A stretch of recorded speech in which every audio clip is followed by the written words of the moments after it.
didn't quite make sense. It didn't look like, it looked like several different programs were just put together and merged, and there was duplicity in some cases.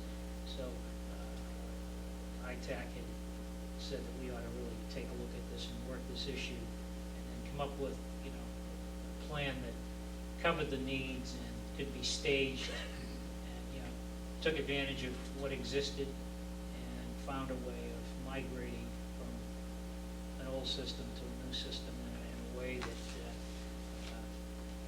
could be done in an affordable and structured approach. The important thing to the building in terms of planning was to make sure that the internal infrastructure is such that this equipment can be put in place even if it was after the fact of moving in. So that's kind of where things are right now. The next step is to try to sort out, come up with a real list of what's needed, put some numbers on it, and then decide as part of our overall capital plan how and when we need to phase this in. Was there anything in relation to the central dispatch issue? I talked to them Wednesday night about that in terms of bringing that subject up. I mean, it appears from the drawing I saw there's enough space. Any communications that have to go between the two, I don't think that's a problem getting it in at any time, even if it wasn't put in initially. So I don't think that's I think the biggest issue is having enough space to handle the situation, and I believe they've dealt with that. Right. Madam Chair, if I may. Yes, they have. To answer Steve, they have built in the space needed to, if in fact we did go to a central dispatch, that space is there and it can be done. What should be done regarding it is take a look at what are the implications of it from the equipment point of view. Obviously, manpower thing has to look at that too, and, you know, put some numbers of what has to be done. Then we can make the decisions of when and if and so on and so forth. One other thing is that the Information Technology Committee have been working on a lot of the infrastructure issues in here and the hardware, software applications, and the town website.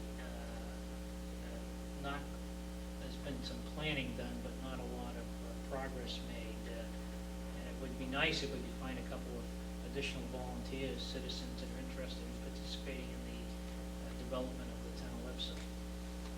So I put that appeal out to the general public. Are there open seats on the ITAC? We had talked about a subcommittee Talked about. that will be formed to do that. We should, if you want to do that, and I mean, getting a website up is a priority, I think, it's been expressed priority, you know, advertising specifically. For people to do that. once, right? We had that previously, I think we received one application for that. Maybe There are it's a currently, cover- there are currently now 3 members on the committee that have expressed interest in 2 new members, in addition to Jean, who's been from the beginning, that are interested in moving that forward. And I think that would be a significant step forward to accomplish something and get a piece of that up by the end of the fiscal year.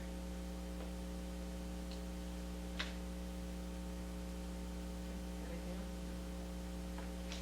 Mr. Lear? 40B updates. Vernon Street and Road Farm 40B subcommittees have been working very hard the last couple of months, and several times. We'll continue to meet. We've actually done a site visitation and walk of the Road Farm property, which was very enlightening, and I'm looking to schedule one from Vernon Street. The next scheduled Road Farm is probably going to be either the 9th or the 16th of September, probably the 9th of September.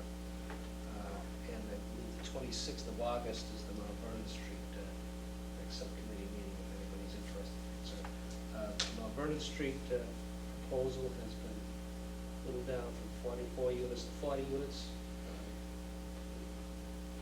developer has met once with the Community Planning Commission, and is scheduled to go back there again on I believe the 24th, 9:30. The schedule to meet, Vernon Street developers are going to meet 9:30 on the 24th with the Community Planning Commission on a revised plan, 40 units as opposed to 44, and address some of the issues that have already been brought up, not only with the subcommittee level, but also the Planning Commission.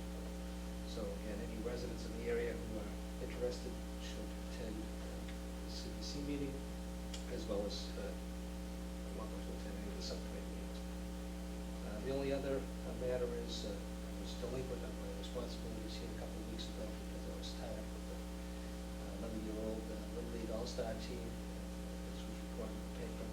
They won the state championship. And it's no small feat in and of itself. There were 150 teams that were entered into the tournament, and North Reading's 11-year-old Little League All-Stars came out on top. Obviously, it wasn't due to the coaching, it's the kids' ability. But I just want to say that, first of all, the North Reading Little League program has been in existence now for 51 years. It's done a tremendous job of helping kids grow and understand what team play is and all of that. And now they have almost 900 kids in the program. And not only this victory, but the whole program itself, Jimmy Fund is going through some programs, is really true testament as to what the real fabric of this community is all about. The number of volunteers that are involved in that program is tremendous, all the coaches. But from a personal standpoint and coaching this group of kids, I know that the other two coaches, John Angelesco and Bob Brown, very proud of these kids. They gave it their all, they understand what teamwork is now. It's a terrific experience. The whole community should be very proud of this. They've done a great job. The celebrating isn't over. A couple other parties around, a few little things to give to the kids. It was just a tremendous experience, an unexpected pleasure. And there was, the true pleasure came in coaching the kids, coming out on top. Now that we're gone this late, it's apparent that it's Joe's fault and Billy and he was not mine. I know what the talk was around that night. I came by at 5 minutes to 10, and everybody was gone. The place was locked up tighter than a drum. And everybody said, "No, Larry's here. You're not here. And look at this. Look what time to get out of here." So maybe there is some. You took the words right out of my Maybe mouth. there is some truth to that, but okay. Certainly was that night. Maybe we should Thank have you those very much. kids in. Give them some. Yeah, if we can arrange something, that'd be great. Yeah, why don't we? Visit, I want to ask them how much you actually did during oh, this yeah, tournament. you'll hear plenty, yeah. Nothing, you do a lot of nothing. Yeah, why don't we have them in, maybe not the 7th, because that's the night before the first day of school. They're actually been invited to the North Shore Spirit game on the 24th. They'll be honored to be able to go out on the field with the team and for the national anthem and take a position on the field. And the team's going to be honored by the North Shore Spirit on the 24th. And then see what else. So they won the district, they won the states. The first 11-year-old Little League team to win the states championship. So that's pretty good. Mr. Younger, why don't you coordinate with Mr. O'Leary, since the coach is next year, and congratulations to the 11-year-old All-Stars. I think I can speak for the board in saying that we're very proud of them, and we missed you terribly. Yeah, 2 weeks ago, but we were glad to, we knew you were gone to a good cause. No, I won't. Yeah, no. I'll be good. We were hoping there was a national tournament. It's okay. But international. Okay. ship me out. Okay, well, seriously, all kidding on the coach's side, congratulations, and we will have them in shortly. I just have a few brief, hopefully brief items. Kevin and I met with a team from the school committee and finance committee, Mr. Tracy, a couple of weeks ago on August 3rd, to outline the budget schedule that Mr. Masseria put together. And the school department was going to take it back to their other members and their administrative staff, but what we worked on with them was to set a goal for late December to early January of getting a bottom line number so we could go further from there. And also the Finance Committee, I heard back from them after the meeting, and they would very much like to be part of, attend the discussions we're going to have in the fall, starting, I believe, around November 1st, so that they can participate and, get the information there and hopefully alleviate the need for some double meetings. So that's good news, and we will probably meet again after October 10th, and just to update and see where we are on the schedule and talk about any concerns. I also, following up on talking about encouraging business here in North Reading, I did speak with Carol Hughes, the executive director of the North Reading Chamber of Commerce, and invited them to come to our meeting.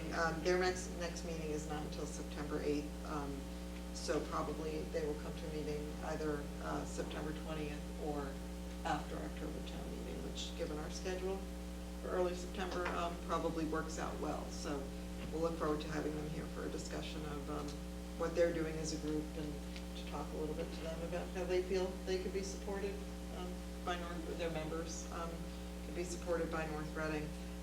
You do have in your mail tonight, I believe, a document called Final Draft Town Administrator's Goal Sheet. This took input from members of the board and also from Mr. Younger. I gave this sort of the odd name of Final Draft, which means speak now or forever hold your peace on this. If anyone wants to have any updates, I would say, please, since some of the deadlines for the town administrator's goals are coming up, please, in the next couple days, pass them on back to me, so I can communicate them to the town administrator. Otherwise, this will move from the title of Final Draft to town administrator's goals.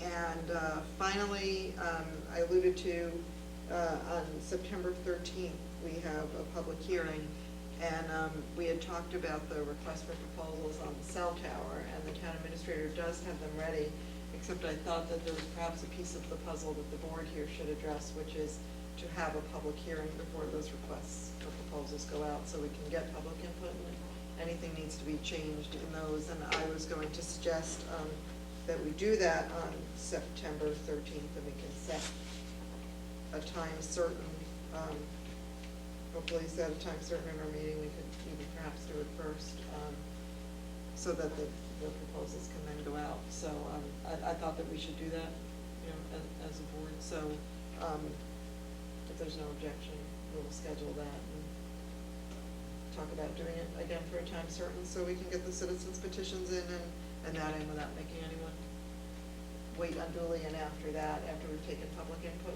we can make any adjustments if we need to, but then the request for proposals should be going out. So that will be the other key item on our agenda for September 13th. I would say those would be located on the water towers. Yes, Right. I would hope that when we put out the ad, it would give a brief description that they will be located on the water.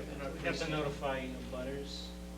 You normally don't have to notify the butters, I mean, you don't even have to have the hearing, it's just a choice of the board of selectmen. Yeah, it's a courtesy that we owe to the neighbors, and if you're a neighbor of the water tower, they're not going to be, unusually tall pine trees. My understanding is they wrap around the water tower, Yep. and so are not overly obtrusive visually, but people may have questions or concerns. Yeah, yes, so we will do that on September 13th, and we'll make sure that we get that advertised clearly and accurately, so everyone knows what could be happening. But I don't think that those other hearings we have for that night will take too long, so hopefully that will be efficient. And that's all, and we do have executive session tonight for the purpose of contract negotiation,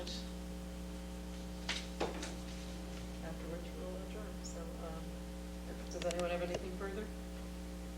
Okay, a motion, Mr. Singer? This will be a roll call vote. Madam Chairman, I move to enter into executive session for the purpose of contract negotiations and to return to open session for the sole purpose of adjournment. Second. I have a motion and a second. This is a roll call vote. Mr. Vino? Aye. Mr. Callaghan? Aye. Mr. Misery? Aye. Mr. O'Leary? Aye. And the chair votes aye.